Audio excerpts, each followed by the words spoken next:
up, guys? It's your boy Alex, and welcome back to the Brave Lionheart channel, and we are back with another reaction video, and this is one that was actually constantly requested once again. I know that a lot of you have been asking for requests for certain ones, and I am trying my best to get to those reaction requests because I'm also trying to get back to doing other stuff that I want to put on my channel because, I want to get more stuff out there that I want to try and do, but I don't want to make anyone upset or, don't want anyone to unsub to the channel because I'm trying my best to get your requests out that you guys have been asking, and believe me, it's a lot that I'm trying to get through. Anyway, this one comes from my good friend Mal, who's been checking out my reactions to One Fish Mobs, fan wars and stuff like that, which I will be getting back to that pretty rarely soon, I believe. But anyway, right now we're focusing on his request where he wants me to take a look at another YouTuber that I not really watched as much, per se. I've heard of their channel name, but I've not really watched their channel as much. And that YouTube channel is diamondbolt. And particular video he wanted me to react to on diamondbolt's channel was a little video called The Art of a Good Ending. Now, that could particularly mean an ending to a game, a movie, or a show, or basically anything. I think books count as in that category too, because some of them can have some pretty good endings, and some can have some awkward endings, like a few I know I've taken a look at. So that's pretty much all I got for this, so let's just start the video. Now, like I said at the beginning of this is the first time I'm reacting to this channel, so not sure what kind of style he does for this YouTube channel, but we're not gonna waste any time, we're just gonna get the video started. So, with that being said, let's dive right into diamondbolt's video on the art of a good ending and see exactly what he plans on talking about in this video. It could be anything about a good ending, but anyway, starting the video in 3, 2, 1, and let's go. And not really sure exactly how this would start out, but we're just gonna jump straight in. Endings are hard. Oh, it starts out like that. Oh, how could anyone forget the ending to Adventure Time? End of episode ending. I'm talking big, super epic finale ending. It's one of the hardest things to tackle as a writer, as there are so many things that an ending has to do. Oh yeah, and the ending to Dragon Ball Z. There are many different ways to do an ending, but I like to classify them across 4 main categories. The first is your basic happy ending. Where the main conflict is resolved. Everyone knows about a happy ending in movies. This is the most typical and safe ending for fiction. Hero fights the villain, solves the issues of the story, hero saves the girl. Yeah, that is a staple of heroes and their love interests. Movies don't have as much time to expand their story, as a lot of movies just end with something basic. There's nothing wrong with that, and it's often nice to leave a story on a positive note. I mean, I'm glad everyone's happy, because that makes me happy, and why am I crying? A lot of stories I really like have this kind of ending. My favorite graphic novel of all time, Seconds by Brian Lee O'Malley, concluded with... Kinda looks like it's an art style that's a mix of Steven Universe and... yeah, Scott Pilgrim. The king of the happy ending, Disney, and there are... There are some Disney movies that I remember seeing that kind of leave off on a happy yet still dark kind of sense for an ending. Like, one in particular, Something Wicked This Way Comes. Yeah, let's not forget that a lot of people still died in that movie. A lot of people, and they didn't come back after Mr. Dark was defeated. Also, I think a few 20th Century Fox movies have had that same thing with, like, a dark, sad, happy ending mixed in. Gravity Falls, Fullmetal Alchemist Brotherhood, Phineas and Ferb, Parks and Recreation. Specifically, Gravity Falls is kind of a sad but like kind of happy ending also. A happy ending can be a great way to end a story because it leaves everyone with smiles and warm fuzzy feelings and ensures that you won't be traumatized while watching it. But it can also be a really lazy way of ending something, like in the original Ben 10, which, while being one of my favorite cards... Oh yeah, I forgot how Ben 10 ended. Show just ignore that it happened. Oh. Nope, this took place in an alternate universe. We don't want it. Oh, I thought he was going to talk about the Ben 10 remake on Cartoon Network. For some reason, that thing just still seeps into my mind every time I think about it. And while happy endings are the most basic way of ending a story. As time has passed, more and more stories... Oh yeah, the ending to Season 2 of Sword Art Online. Like a cute little bow and everything, and wait for the box office money to roll in, as there are ones that try and shock you. This is what's known as a bad ending, one that catches you completely off. Yeah, This one's a bit risky to pull off because there's a ton of that. it comes out of nowhere. It's difficult to end a series. More specifically in video games, actually. Pull it off really well. Like the anthology series Black Mirror, where something mind-meltingly horrible happens at the end of every single... Yeah, I just recently started watching Black Mirror. It's actually really good. Where the main dude Light actually dies in the final episode. Despite being the main character, the series... I mean, death. And that's can the you final really shot the show technically gets. call that a bad ending? But I really loved it. When he's basically been the main villain throughout the entire series? For example, Drawn to Life, the next chapter, the sequel to one of my favorite childhood games. Everything's happy and cute and smiles and love, and I mean, there's... Aw, it's adorable! But I don't think anyone could have been prepared for the ending. You know, the one where it reveals that the game was actually about a boy who was in a car accident that killed his parents. And What? Revealing that the world both games takes place in was just all... Oh my gosh! Yeah. That's actually sad! That's creepy and sad! What the heck? Plot twists are also risky if they come out of nowhere, but if they're done right, they can be quite shocking. In Drawn to Life... More specifically, movies just try to do plot twists, like, early on sometimes before the ending of the I movie. didn't find out the game ended like that until like a week ago, so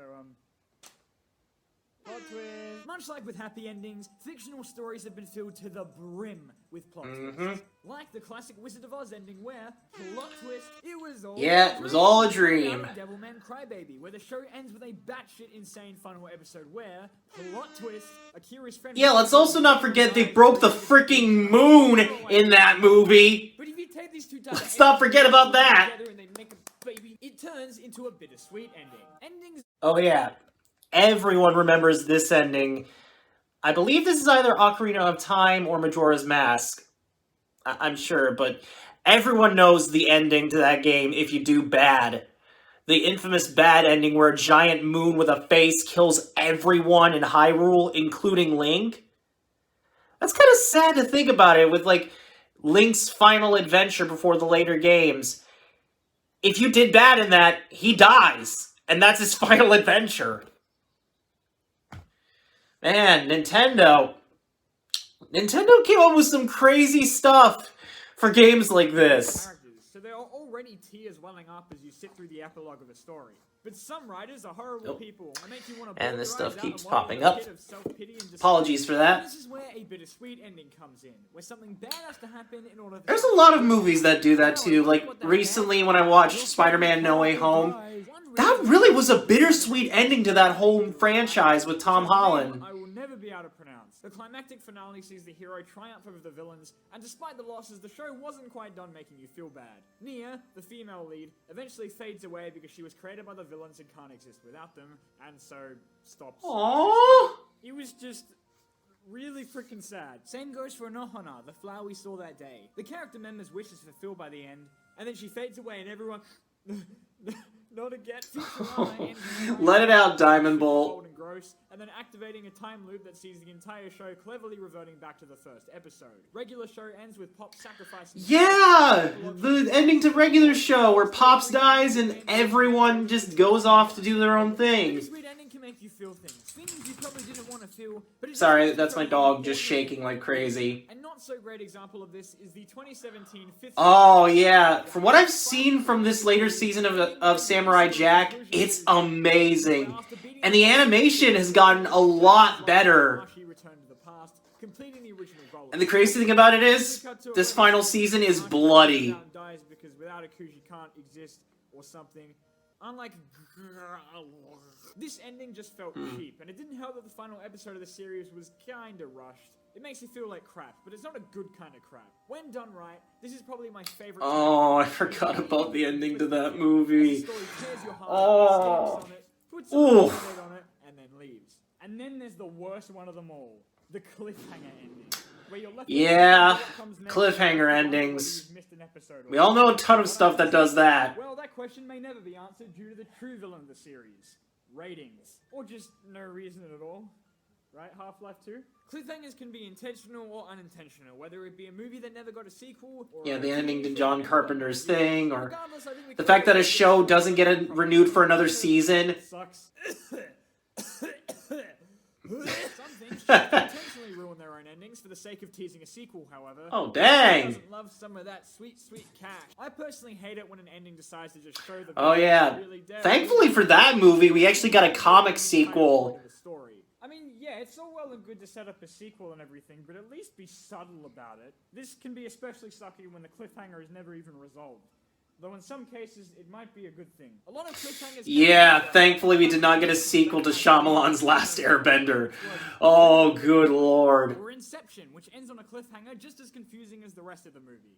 Oh, and there's also one more kind of ending that's kind of a mix... The most infamous ending in film history, actually. Look at it. I call this one the... Huh? Ending. You know, for those endings that just leave you with a sense of... What? Something that Yeah, the ending to Grease was kind of questionable. The intention that the viewer makes sense of it in their own way. They can be happy endings, or bad endings, or bittersweet endings, or just make no goddamn sense. It's all how you interpret it. But that's only after scouring through hundreds of Reddit threads trying to work out what the hell happened at the end of The Matrix. The Killing Joke ended like this, showing Batman and the Joker laughing before it pans away. Did Batman kill the Joker? I mean, it's a nice little moment with them. With the two of them, actually. Possessed by the bad guy after killing all of the Colossi and then gets very... Yeah, I forgot about the ending to Shadow of Colossus. The baby is representative of... I don't fucking know. Future Diary ended like this too, but it got a special episode a year later that turned an ambiguously bad ending into a happy one. So it doesn't count. Another is Gundam 00, which had an ending so... Yeah, I think it's safe to say there has been a fair share of... you know, animes out there that have had a ton of, like, bad endings, or, you know, good endings, or bittersweet endings, or, you know, plot twists in them. Like, more specifically, recently, I'm still watching Promised Neverland Season 2 with my sister, and I'm loving Season 2 so far. I really can't wait to see how it ends. No spoilers from any of you in the comments section, by the way. I don't want any spoilers of that anime, because I want to see how it ends. Or at least see how it sets up for something else, or... you all know what I mean. But also because anime tend to be really good at ending stories. Most of the time. It's time we talk about... Neon Genesis Evangelion. Oh yeah, Evangelion. Yeah, that. I actually forgot about, like, their semi-happy ending and stuff. And yet, for fear of the comment section screaming at me. Evangelion ended in a pretty happy and wholesome way. Or it's just them clapping and congratulating the main character. And then the end of Evangelion happened. And it just left me with this What?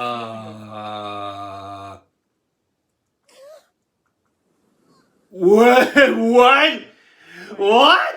What the fuck? My experience watching Is that... Evangelion is the ocean filled with blood? Plenty of theories and interpretations I'm just assuming there, because typically in something nightmarish looking like that, that would be what you... What is that? Just thinking about it now is giving me anxiety. Are we just not going to question that giant thing? Did one of the human characters become an angel at the end of the series? It just makes me want to cry. I'm not trying to argue that an ending like this is bad, but I definitely didn't feel good about Evangelion's finale. I feel like that is an ocean of blood. That is what I'm getting. That's the vibe I'm getting from that. The giant robots in the fan service, but I left with severe trust issues. I liked the show. I did not like the ending. What Evangelion is something all endings should do. Yikes. Memorable. That final shot that you end the story on is so important, because that's most likely what the audience is going to remember about it. You know, like an Infinity War. Now, I won't give any... Oh yeah, fun fact, when we went to go see Infinity War in theaters, there actually were a lot of people behind us crying at the end of that movie. Hey, I got teary-eyed there too. Is the ending of the original Teen Titans, where long dead characters... Yeah, I forgot about this. I actually forgot how they ended Teen Titans off. It's sad because I really wanted Teen Titans to get the same treatment that Samurai Jack did when it got its next season on Adult Swim. And then we got that whole thing at the end of the Teen Titans Go movie where they might have teased another season of Teen Titans. But no, it led to a horrible straight-to-DVD movie, Teen Titans Go versus Teen Titans. That movie was just garbage. he runs off. A lot of Teen Titans Go was just, Why are there tears coming out of my eye? It was such a bizarre conclusion that even Teen Titans Go had no idea what the hell it was supposed to mean. What? Some metaphor about moving... Yeah, that's exactly how I felt, Beast Boy. A lot of these endings are hated because they don't make a lot of sense. But that's the best part about these sort of endings. They let people work out what they think it's supposed to mean. And I have to admit, it's quite fun reading on the internet what everyone's interpretation of whatever the hell that was supposed to be. Video games have brought an interesting dynamic from how to tell and end a story. Because they I forgot about that whole thing in Silent Hill 2. Personal. The game is your journey, something you yourself have had to endure to reach the end. A lot of games have had endings that fall... Yeah, for some things, that's kind of what it is. Bioshock, etc., etc., etc. Games sure have come a long way since the Ghostbusters ending. Congratulations! No! Oh, this ending! Many games have utilized the concept of multiple endings depending on how you play it. And honestly, I think Undertale is a really underrated game. Especially with the whole choosing your path of getting to a certain ending. Oh yeah, and Doki Doki Literature Club. Oh boy. Where the games basically go, haha, that's not the real ending, fuck you, do it again. For me, this makes the journey feel... But then again, there's also those games that have you do ridiculous side quests to get the good ending of the game. It takes the fun out of it since now you have to go through a lot of the game again just to watch a cutscene. Some games let you choose how the game ends by having you make decisions that affect the plot. Like Telltale games, Life is Strange, or Mass Effect. What if I want to keep playing the game after it ends, huh, Zelda? Well, I mean, look at Red Dead Redemption, where the ending of the game makes you watch your character die in front of you, and then bam, you play as his son. Sorry, my dog's just whining right there. Genius, take all my money. So, with all that considered, it begs the question, what makes a good ending?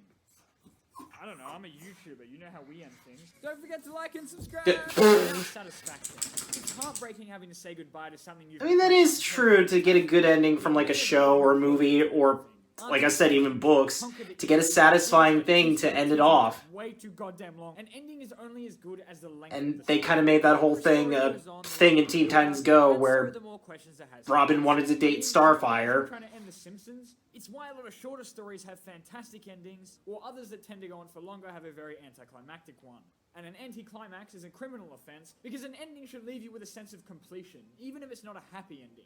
It's about a character's journey. By the end of the story, the characters in it should have changed and learnt something from the events of the plot. Along with the viewer, they should have grown and matured. It's why a lot of endings give us that montage of what everyone got up to. Sorry, I got something in my eye. Where nothing changes at the end because it makes the whole... Sorry about my dog. He wants to go see someone, and I'm about to let him go see them. Don't give your viewers nightmares, please. That one's just for me. Endings are not easy to do and can make or break a story. Yeah, the ending to Blues Brothers. On a high note, some have brought the feels, and some are even gallant. An ending needs to be memorable, but like a good kind of... Hey, sorry about the abrupt ending of the video there. It just... my dog needed to go see someone real quick, so there is that. But anyway, sorry, I'm getting tongue-tied.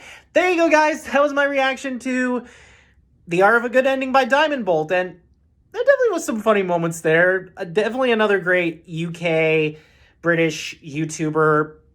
I'm just going to say that he's a UK YouTuber because they are from the UK.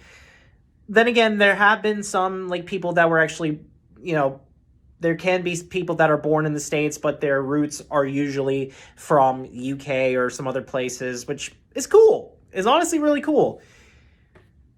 Oh boy, that ending though to Evangelion, that actually is kind of nightmare fuel right there. I know I've heard some people pronounce it Evangelion or Evangelion or Evangelion. I've heard some people just call it Evangelion or something, but I don't know, maybe Evangelion is how it's pronounced. I personally haven't watched much of the show.